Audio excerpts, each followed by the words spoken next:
강사 입장에서 보면 중등만 수업하는 선생님은 좀 걸러라. 중학교 시험 몇 점 맞았어? 요거를 너무 연연해하는 선생님도 좀 걸러라. 죄송하지만 중등은 어느 정도 기초만 있으면 애들이 알아서 잘할 수 있어요. 고등 가르쳐본 강사는 중학교 아이들 시험 잘 본 걸로 자랑 못해요. 왜? 부끄러워서. 제가 무슨 말씀을 드리려고 하는 거냐면 중학교 시험에 연연해하면서 학원 다니지 마세요. 자, 다시 중학교 시험이 중요하지 않다는 게 아니라 중학교 시험 결과를 무시하라는 겁니다. 제가 지금부터 그 이유를 차근차근 설명해 드릴게요. 이 영상을 보시면 중학교 3년의 시간, 아니 고등학교 때까지 총 6년의 시간은 번 겁니다. 초등 고학년맘은 우리 아이 슬슬 중학교 시험 준비시킬 거 아니에요. 영어의 경우에는 이제는 초등 중심의 회화 수업에서 중등 중심의 입시 학원으로 갈아타실 겁니다. 뭔가 비장한 마음도 생기셨을 거고요.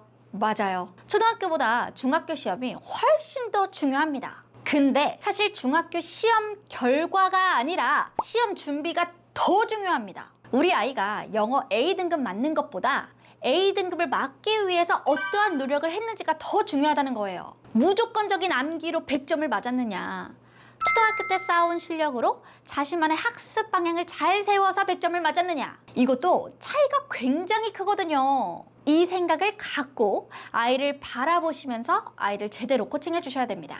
그럼 올바른 시험 준비는 어떻게 하는 거냐? 제가 지금부터 자세하게 설명해 드릴 건데요. 저는 영어 강사니까 영어를 중점으로 얘기해 드릴게요. 그리고 지금부터는 그 해결책이기 때문에 너무너무 중요한 얘기거든요. 여러분들이 저를 잘 모르고 또 신뢰하는데 조금 더 도움이 되셨으면 해서 제가 열심히 걸어온 강사의 길을 살짝쿵 말씀드릴게요. 저는 지금까지 10년차 인간 강사고요. 강남인강, 마더텅, 그리고 밀크티에서 현재 활동하고 있습니다. 그리고 초, 중, 고 다 가르치는 강사고요. 대치동 대형학원 고등내신 1타 강사였고, 제가 가르친 학교가 1등급이 7명이 있는데요. 7명 중에 6명이 동시 수강한 선생님입니다. 그래서 대치동 어머님들께서 소위 이렇게 말씀하셨어요. 제가 대치맘 7년차인데 이런 선생님 처음 봤다. 너무너무 감사드린다. 그래서 강의력과 관리력은 어느 정도 인정을 받았고요. 지금은 현재 오송영어 초, 중, 고 학생들을 다 가르치고 있습니다. 우리 아이의 중학교 올바른 시험 준비 3개로 나눠볼게요. 첫 번째, 자만 금지. 원서 조금 읽어본 친구들 막상 중학교 교과서 딱 피잖아요. 본문 너무너무 잘 익힐 겁니다. 자만해요. 아 뭐야, 문장도 너무 짧고 어휘도 되게 뭐 다 아는 거고 뭐 중학교 영어 시험 별거 아니네 라고 생각하고 시험 준비할 때는 막상 달달달 외웁니다. 아니 쉽다며, 쉬운데 왜 달달달 외워요? 그것도 잘못된 거죠. 외우지 않고도 맞출 수 있어야 합니다. 중학교 시험은 겸손해야 돼요. 왜? 시험이 어렵지 않거든요. 어느 정도 기초가 있고 누구나 노력하면 100점은 맞을 수 있는 게 바로 중학교 시험입니다. 요즘 애들 말로 쌉가능이죠. 만약 중등 시험이 우리 아이에게는 어렵다? 충분히 그럴 수 있어요. 저도 현장에서 굉장히 많이 보거든요. 그런 친구들의 문제점은 초등학교 때 영어 많이 안 해서 그래요. 그럼 어떻게 해야 돼요? 지금부터 많이 하면 돼요. 근데 중등 시험 결과를 중심으로 하는 게 아니라 우리 아이가 초등학교 때 못 채웠던 그 기초를 탄탄히 다지는 겁니다. 선행, 속도 이거 집중하지 마시고요. 뭐에 집중하시라고요? 기초. 기초부터 탄탄히 하시면 지금 당장은 힘들겠지만 중학교 3학년, 고등학교로 올라가면 빛을 발할 겁니다. 두 번째, 나만의 공부 방법 레시피 짜기. 각 과목마다 나만의 공부 방법이 있어야 합니다. 옆에 있는 친구가 야, 너 영어 공부 어떻게 해? 야, 너 수학 공부 어떻게 해? 라고 물어보면 차르르 순서대로 나열이 이루어져야 돼요. 매 시험마다 순서가 달라지면 안 됩니다. 고등학교 때 수시라고 하죠. 대학교를 수시로 많이 갑니다. 왜냐면 그 길이 제일 많이 열려있고 제일 편한 부분이에요. 어렵죠. 그러나 그 중에서 제일 편할 수 있고 유리할 수 있어요. 근데 고등학교 시험 범위가요, 만만치 않습니다. 아직 초등학교 부모라서 중학교, 고등학교 시험 범위를 모르는 분들을 위해 제가 준비했어요. 고등학교와 중학교의 범위 차이 지금 한번 살펴보세요. 중학교는요, 대체적으로 교과서 본문 1, 2과 그리고 학교에서 주는 프린트, 이게 답니다. 간단하죠? 고등학교 내신은 어떠냐? 제가 서울에 있는 많은 학생들을 대상으로 공부를 시켜봤어요. 뭐 우리가 서울에서는 크게 학군지가 3군데 정도 있거든요. 하나는 노원구, 하나는 강남구 대치동, 그리고 반포, 마지막 목동. 여기 제가 다 가르쳐 봤는데요. 자, 보면 어떠냐? 일단 고등 교과서 2과에서 3과 정도로 나가는데요. 지문의 수준과 길이가 당연히 중학교와 비교가 안 됩니다. 대부분은 교과서 3과 정도라고 보시면 돼요. 그 외에 학교에서는 대체적으로 공부를 좀 시키려고 하는 학교, 그곳에서는 부교재를 선정해요. 뭐 특히 자사고라던가 공부 잘하는 일반고 등 시중 교재를 하나 가져옵니다. 그게 구문책이든 아니면 독해책이든. 근데 거기에서요, 한 3분의 1 정도? 못해서 4분의 1인데, 그러니까 아이들이 지문 공부를 최소 50개에서 많으면 100개 정도를 공부해야 된다는 소리예요. 그게 다가 아니에요. 우리 고등학생들은 3월, 6월, 9월 이렇게 매 정해진 시기에 우리가 소위 모의고사, 학력평가라는 것을 보거든요. 그것도 같이 1, 2회분 추가? 에이, 그게 다가 아니에요. 우리 아이 조금 더 공부 잘하는 학교에 보내고 싶으시다고 좀 학구열 높은 학교 보내시면 단어장이 정해져 있을 수 있어요. 근데 그 단어장 선생님이 당연히 설명 안 합니다. 그냥 너희들이 1강부터 20강까지 외워와. 근데 그 단어장 1강이 40단어가 들어가 있거든요. 40단어가 들어가 있으니까 몇 개예요? 800단어네요. 자, 우리 선생님 욕심이 많으세요. 거기서 끝이 아닙니다. 영어 소설 또는 연설문 아니면 영어 기사 이런 것들도 같이 시험 문제에 내시는 경우도 많죠. 어때요? 제가 이렇게 설명만 드려도 어머님들도 그리고 중하위권 친구들도 영어 공부에 관심이 별로 없다. 그러면 얘네들도 시험 범위를 잘 몰라요. 그만큼 범위가 많습니다. 내가 볼 시험 범위만 다 공부해도 벅차요. 근데 이게 영어 하나일 뿐이라는 거죠. 수학? 많아요. 과탐?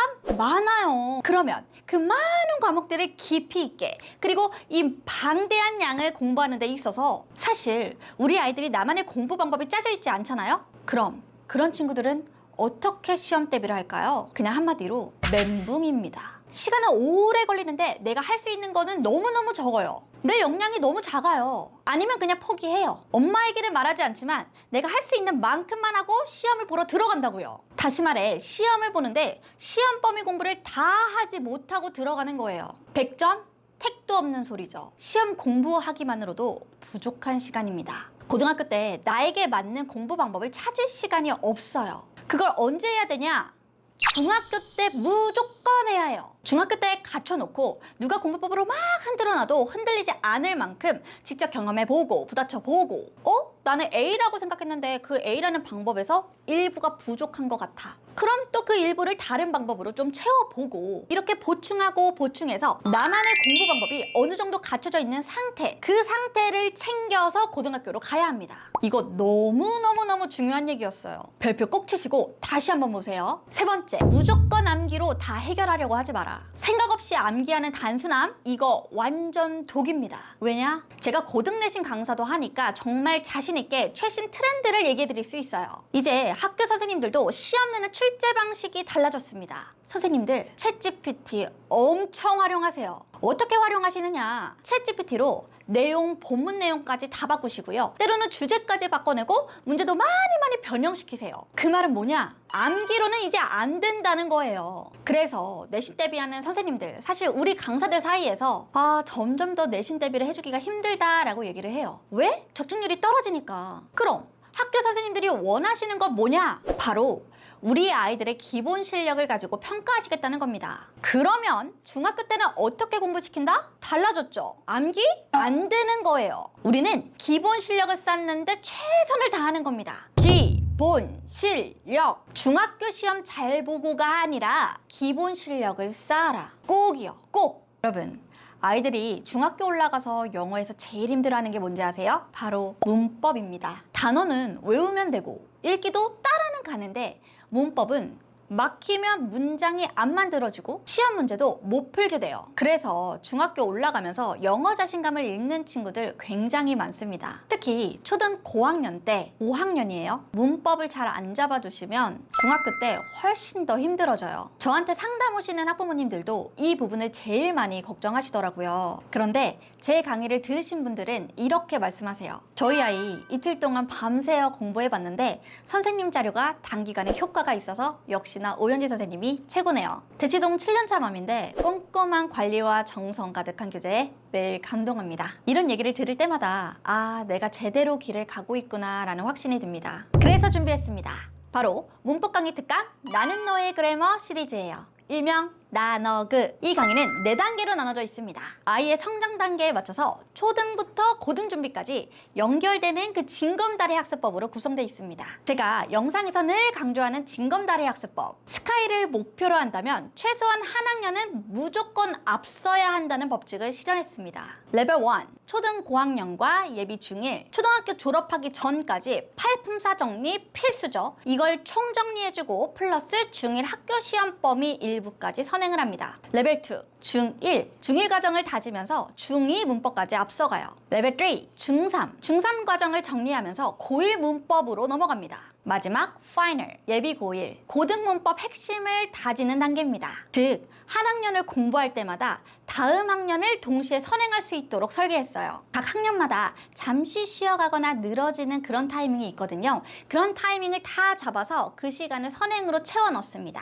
그러니까 제대로 기초 공부 확실하게 다져주고 그러면서 일부는 선행으로 들어간다면 우리 친구들은 징검다리 학습법을 할 수가 있는 거예요. 그리고 이 나너그 강의는요, 합리적인 가격으로 부담 없이 시작할 수가 있어요. 문법 강의라고 지루하지 않습니다. 딱딱한 수업 아니에요. 브이로그, 먹방 등 다양한 킹 영상으로 아이들이 지루해하지 않아요. 수업만 들으면 끝? 안 돼요. 제가 직접 꼼꼼하게 피드백해주고요. 부족한 점을 관리해줍니다. 중학교 가서 아이가 영어 문법 때문에 영어 과목에 발목 잡히기 이전에 지금 초등 고학년 때부터 제대로 시작하셔야 됩니다. 저도 제 아이는 나너그 시킬 거예요. 왜? 그만큼 자신 있습니다. 아래 고정 댓글 클릭하셔서 나는 너의 그래머 시리즈를 확인해보세요. 감사합니다. 다음 영상에서 곧 뵐게요.